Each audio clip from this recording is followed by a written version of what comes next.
तो the reaction between an acid and a base is called neutralisation. ठीक है, जब एक एसिड और एक बेस के बीच में रिएक्शन होता है उसको क्या बोलते हैं, न्यूट्रलाइजेशन रिएक्शन। ठीक है, इस रिएक्शन में सॉल्ट और वाटर प्रोड्यूस होते हैं। ठीक है, इस प्रोसेस में सॉल्ट और वाटर प्रोड्यूस होता है और साथ ही साथ हीट भी इवॉल्व होता है। ठीक है, हम इसका रिएक्शन देखें तो इधर हम देख सकते हैं एसिड और बेस रिएक्ट कर रहे हैं और साथ ही साथ सॉल्ट और वाटर निकल रहा है और हीट भी इवॉल्व हो रहा है। ठीक है, तो ये एक एग्जाम्पल हो गया अगर हम बात करें रिएक्शन का। ठीक है, जैसे कि हाइड्रोक्लोरिक एसिड हो गया, ये एसिड है और सोडियम हाइड्रोक्साइड एक बेस है। ठीक है, ये दोनों जब रिएक्ट कर रहे हैं क्या निकाल रहे हैं, सोडियम क्लोराइड जो कि एक सॉल्ट है और वाटर। ठीक है, अब हम बात करेंगे neutralisation reaction in our everyday life. ठीक है, एवरीडे लाइफ में हर एक दिन में हम न्यूट्रलाइजेशन रिएक्शन कहाँ देखते हैं, पहला हो गया इंडाइजेशन। ठीक है, तो our stomach contain hydrochloric acid, ये हमें पता है कि हमारे स्टमक में क्या होता है, हाइड्रोक्लोरिक एसिड होता है। ठीक है, it help us to digest food, इससे क्या होता है हमारा जो फूड है वो डाइजेस्ट होता है।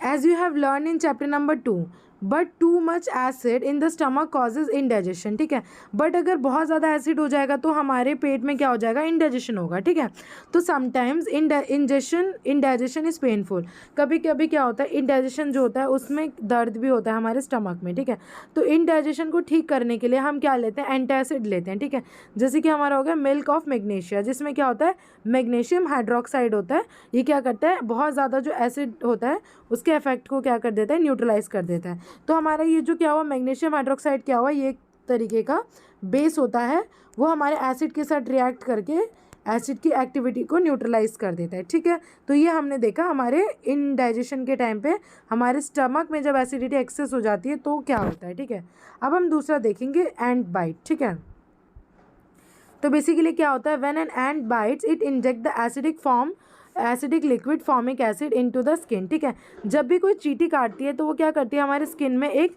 एसिडिक लिक्विड को इंजेक्ट करती है जिसका नाम है फॉर्मिक एसिड। ठीक है, इसी की वजह से क्या होता है, हमारे स्किन में इरिटेशन, खुजली होती है। ठीक है, तो हम इसको न्यूट्रलाइज करने के लिए क्या होता है, हम उसमें रब कर देते हैं बेकिंग सोडा। ठीक है, जिसमें क्या होता है, सोडियम हाइड्रोजन कार्बोनेट या फिर कैलामाइन लोशन जिसमें होता है जिंक कार्बोनेट। ठीक है, जिससे कि फिर से फॉर्मिक एसिड जो है उसका इफेक्ट न्यूट्रलाइज हो सके।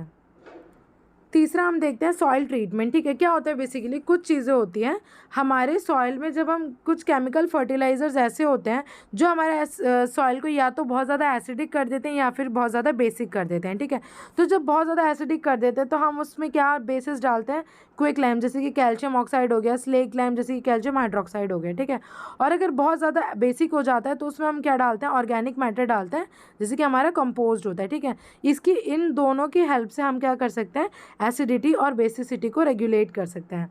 अब आ गया हमारा फैक्ट्री वेस्ट। ठीक है, फैक्ट्री वेस्ट में क्या होता है, जो वेस्ट होते हैं फैक्ट्रीज़ के उसमें बहुत सारे एसिड्स होते हैं। ठीक है, अगर हमने उसको एज इट इज़ अलाउ कर दिया वाटर बॉडी में जाने के लिए, क्या होगा, वो हमारे फिश को किल कर देगा या फिर जो बहुत सारे एक्वेटिक ऑर्गेनिजम्स हैं उनके लिए वो हार्मफुल होगा। ठीक है, इसलिए हम क्या करते हैं, उसमें हमारा जो फैक्ट्री वेस्ट होता है उसमें हम क्या कर देते हैं, कुछ बेसिक चीज़ें ऐड कर देते हैं before releasing into the water bodies. ठीक है, अब अगर आपको मेरा ये वीडियो पसंद आया तो प्लीज़ इसे लाइक कीजिए, सब्सक्राइब कीजिए और शेयर कीजिए।